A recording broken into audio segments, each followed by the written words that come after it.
ओम गंग गणपते नमः। आप सभी का आपके अपने चैनल हिंदी स्टोरी बुक पर बहुत बहुत स्वागत है। इस वीडियो में हम ज्येष्ठ मास महात्म्य में अध्याय 6 रंभा व्रत वर्णन महात्म्य सुनेंगे। 5वें अध्याय में स्कंद जी ने महादेव द्वारा सौभाग्य वृद्धि के लिए बताए गए व्रत रंभा व्रत का वर्णन किया और उसका महात्म्य बताया। 6ठे अध्याय में रंभा व्रत के आगे का वर्णन और महात्म्य सुनेंगे। पार्वती जी कहने लगी कि हे प्रभु, हे महादेव, इस व्रत का पूर्ण फल क्या है और किसने पहले इस व्रत को किया, कृपया करके मुझे बताइए। तब शिवजी ने कहा, त्रेता युग के पूर्ण होने पर किसी जगह दुर्जटी नाम का एक ब्राह्मण था। वह ब्राह्मण के कुल में पूजित, धनी और अनेक बंधुओं से युक्त था, परंतु संतानहीन होने से दुखी होकर महानियम में स्थित होकर अनेक व्रत किया करता था तथा अनेक प्रकार के दान करता था। इस प्रकार व्रत आदि करते हुए बहुत समय के पश्चात उसको एक मनोहर कन्या उत्पन्न हुई। जब वह पुत्री धीरे धीरे बड़ी हो गई और विवाह योग्य हो गई, तब विवाह योग्य कन्या को देखकर वह ब्राह्मण अपनी स्त्री के साथ विचार करने लगा कि सुंदर कन्या को किसको दे, उसके समान कोई वर दिखाई नहीं देता। ऐसा विचार कर वर देखने के लिए वह एक ग्राम से दूसरे ग्राम तथा बहुत से नगरों में जाने के पश्चात राजाओं के महल में गया। अनेक क्षेत्रों में जाकर जब ब्राह्मण को कन्या के योग्य वर नहीं मिला, तब वह शुद्ध आत्मा ऋषियों के आश्रम में गया। वहां पर उसने कौशिक ऋषि के आश्रम में एक श्रेष्ठ ब्राह्मण को देखा। उसका नाम शिव शर्मा था, परंतु उसके माता पिता नहीं थे। शिव शर्मा का दूसरा प्रसिद्ध नाम रूपराशि था, क्योंकि समस्त भूमंडल में उसके जैसा रूपवान और कोई नहीं था। इसी कारण से ऋषियों ने उसका नाम रूपराशि रख दिया था। दुर्जटी ने उन ऋषियों के पास जाकर अपना आशय प्रकट किया। उसने ऋषियों से कहा कि वह अपनी कन्या का विवाह शिव शर्मा के साथ करना चाहता है। आप मेरे इस प्रस्ताव को स्वीकार करें। ऋषियों द्वारा विवाह प्रस्ताव का अनुमोदन करने पर शिव शर्मा को साथ लेकर हर्ष से प्रफुल्लित होकर नगर को आ गए और समस्त बहुजन को एकत्रित करके कन्या का विवाह शिव शर्मा के साथ कर दिया और पास में ही रहने के लिए उसको घर दिया, गोधन और अनेक प्रकार की भेंट प्रदान की तथा दूसरे ब्राह्मणों को भी बहुत सी दक्षिणा दी।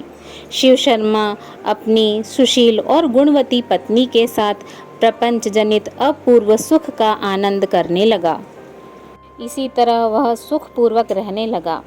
इसके बहुत समय पश्चात काल से प्रेरित वह शिव शर्मा ब्राह्मण समिधा के निमित्त वन को गया और उस वन में एक वृक्ष की छाया में जाकर बैठ गया।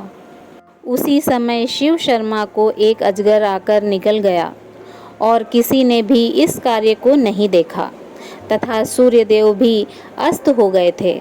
सूर्यास्त होने के पश्चात सास ससुर और स्त्री ने सेवकों को साथ लेकर मशाल जलाकर वन के समस्त स्थानों को देखा, परंतु शिव शर्मा उसे उन स्थानों पर नहीं मिला। पर उसकी पत्नी सारी रात्रि अपने पति को खोजती रही तथा सूर्योदय होने पर भी जब शिव शर्मा नहीं मिला तो वे निराश और दुखी होकर अपने घर को चले आए।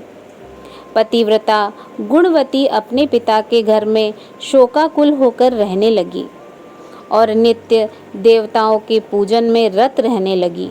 अब इस तरह से उसे कई दिन बीत गए। किसी दिन देवयोग से वहां पर नारद जी आ गए। गुणवती ने विधिवत नारद जी का पूजन किया और बारंबार उनको प्रणाम करने लगी। इससे प्रसन्नात्मा नारद जी ने गुणवती को व्रत का उपदेश दिया। नारद जी कहने लगे कि हे भद्रे, तुम ज्येष्ठ मास में पवित्र रंभा व्रत को करो और विधान भक्ति स्वरूप देव का पूजन करो। हे अनघे, अनन्य मन से जीवन प्रयत्न इस व्रत को करो। नारद जी बोले कि तुम इस व्रत के प्रभाव से भगवान श्री हरि विष्णु को पति रूप में पाकर स्थायी पद को प्राप्त होगी। इस प्रकार नारद जी के उपदेश से वनवासिनी गुणवती ने कदली वन लगाया। नारद जी के कथनानुसार समस्त कर्म को किया और इस प्रकार बहुत समय बीत जाने पर वह वृद्धावस्था को प्राप्त हो गई तथा उसी वन में मृत्यु हो जाने पर विमान में बैठकर स्वर्ग को गई। इसके पश्चात जन्म जन्मांतर में उस व्रत के पुण्य प्रभाव से भगवान विष्णु की वल्लभा तुलसी हुई। भगवान श्री हरि विष्णु को तुलसी से अधिक और कोई वस्तु प्रिय नहीं। हे ब्राह्मणों, इसी व्रत को भगवान शिव जी की आज्ञा से माता पार्वती जी ने किया और इसी व्रत के प्रभाव से माता पार्वती जी भगवान शिव जी को अति प्रिय हुईं। श्री स्कंद जी से इस ज्येष्ठ मास के श्रेष्ठ महात्म्य को सुनकर प्रसन्न होकर ब्रह्म ऋषियों ने पुष्पों की माला तथा भूषणों से श्री स्कंद जी का पूजन किया। जो स्कंद जी माता पार्वती जी के आनंद कंद और 6 मुखों को धारण करने वाले हैं, उनका सबने पूजन किया और स्तुति की। इति श्री ज्येष्ठ मास महात्म्य रंभा व्रत महात्म्य वर्णन 6म अध्याय संपूर्ण।